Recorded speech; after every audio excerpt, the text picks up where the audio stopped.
Okay, so let's pretend that this is a drawing and not a photograph of a house, and that I need it to paint. One, I'm going to be asking you to use your non-dominant hand. For me, that's my left hand. I need to know the sizes of my brush. I'm going to use small to start off with. And the second thing I'm going to say is that you need to start in an area that doesn't need you to be really precise. So the sky, the grass, things, objects, the trees, those kinds of things that doesn't need me to be precise and accurate. And so you need to mix colors based upon your value. You guys have already done your color splotching. So just let's pretend again like I have fully drawn this on white paper. So when I start painting, I'm going to be using that left hand. I'm going to come in here to the sky and I'm going to start painting my sky. Do I have to paint clouds? Well, yeah, the clouds are there, so there's a different value. So in certain areas, I need to be slow about my mixing or my speed of my brush. But I need to have stuff already kind of mixed. And so now I'm going to get into this area here, and I'm going to show you how to blend. So I'm going to paint that white spot where the cloud would be. And there's a whole different value change here. So what I'm going to do is wet my brush, use my paper towel to wipe, and then I'm going to get in my different color that I want to use. And I'm going to come in here and I'm going to literally start to mix. Now there's a few ways I can mix. I can take my paintbrush, dry it, just rub the paint right out, and then I can go in circles and blend that out into the second color and create value tones.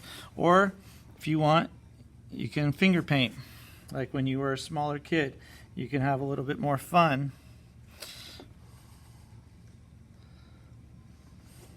And that creates this different value that's happening in the sky. And if I go back over here and finish painting this green, so it gives me the ability to kind of paint. And again, painting in an area that doesn't have to be as precise. Right? I can add darker tones too. Like if I think there's a darker color in the sky, then I can come in here and I can either spin it,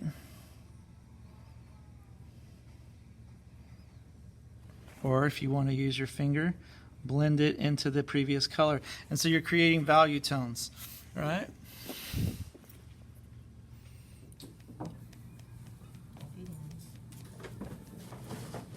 I'm blending up there. Do what? On the blend up here for me real quick.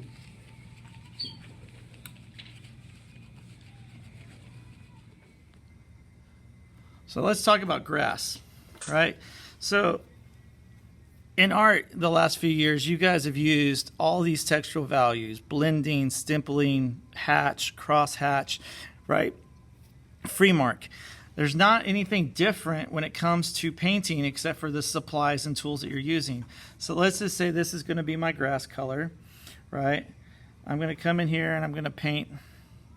Instead of trying to do brush strokes like I did in the sky, I'm just going to dot it. It's a form of stippling. It's creating texture and it's creating different kinds of value tones.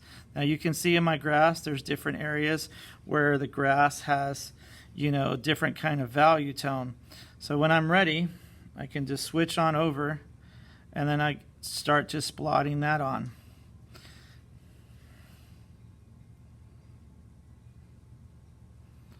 And so it's stippling, but stippling with a little bit more of a purpose behind it.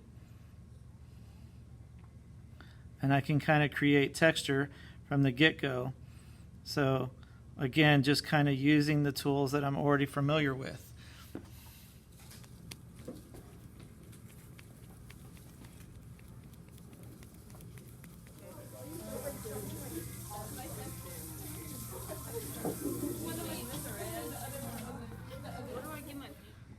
Okay, now let's talk about this tree.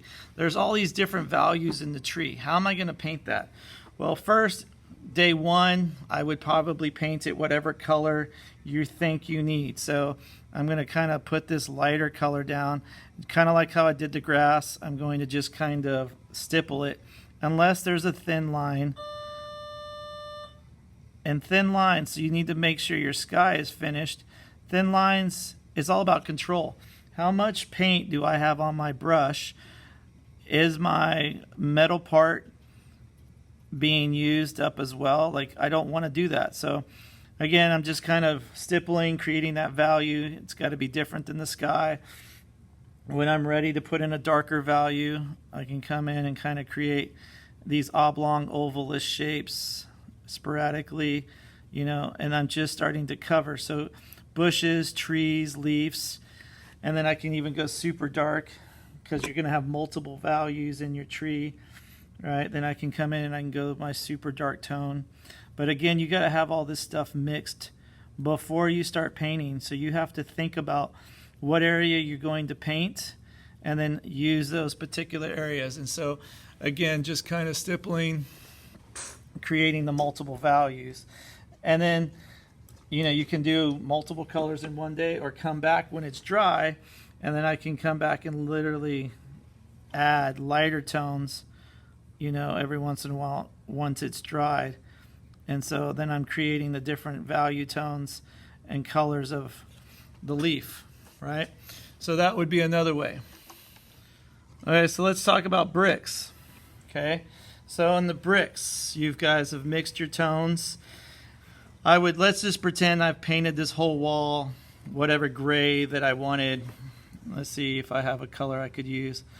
Good. So let's just say, sorry, let me switch back to my correct hand. So let's just say I painted this whole wall this particular color. Remember, it's darker up here, so I should have a different value up there, right? I got to do this wall before I do this tree. So this tree is going to be one of the last things I should have painted, but I put it in earlier. All right, so let's just say that whole wall's done. Here you're going to want to find tiny brushes, and you're going to come in, and remember, you've already assigned different value tones. And this is why I said draw a few lines of bricks so that when you come in here, you can start to paint your brick lines. You can start painting the different colors of your brick. And yes, I do expect to see brick and wood, right? It's all about control. So don't tell me, Mr. Reyes, I can't use my opposite hand. Well, I'm sitting here doing it. So guess what? So can you. And you're going to say, you're older than me.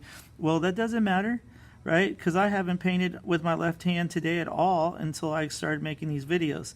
So it is very possible for you to paint. And so when your bricks are bigger, right, you need a bigger line.